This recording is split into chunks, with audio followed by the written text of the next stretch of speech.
Feel like it's just being swept under the rug. It's just not a priority. Some City of Austin employees say the city is not doing enough to prevent sexual harassment, what they're calling evidence of inaction. Mandatory sexual harassment training for City of Austin employees was supposed to be in place about 6 months ago, but it's not ready yet. KXAN investigator Kylie McGivern spoke with one employee who filed a complaint, and she's not the only one. Yes, Robert. Back in March, we actually reported on an audit of the city's harassment, discrimination, and retaliation practices. And one of the recommendations is to bring Austin in line with other cities that require a training course for all employees. HR says the online course is still in development and will move forward as soon as a new employee relations manager is hired, whenever that may be. But the union says this needs to be a priority. In the 90s, I had a supervisor that was very inappropriate. I complained, the other women did, and he hurt my career every chance he got.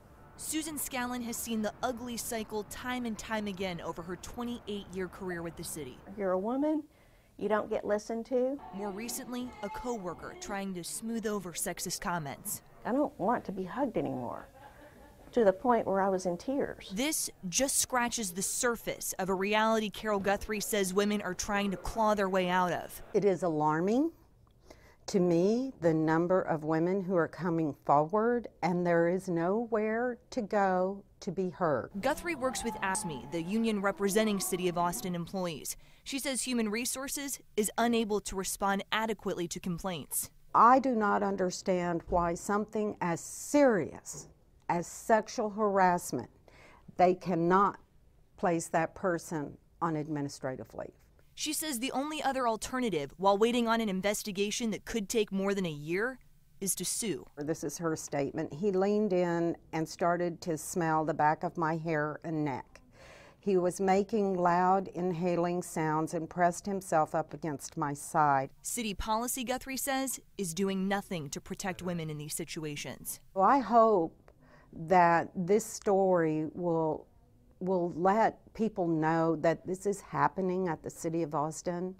It's going on every day. I kind of want to just keep being here until something happens, you know, speaking up and continue to speak up.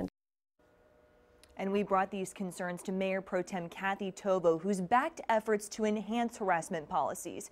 She says she's comfortable with the progress HR is making to update training, and she pointed out efforts to get a third party to handle complaints, so there is another resource outside of the city to respond to concerns. Robert?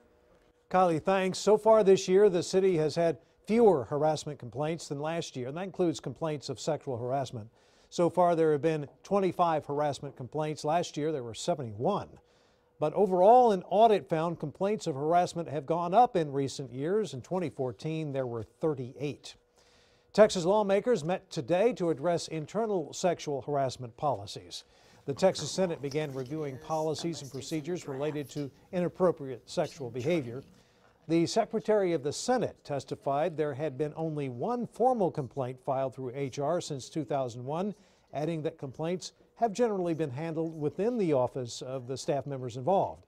Right now, only some central capital offices, including the Lieutenant Governor's office, participate in sexual harassment. We're also looking at the possibility of making it a requirement for all senators and making it a requirement for all Senate staff, and that would include district employees. The Senate has had sexual harassment policies in place since 1995.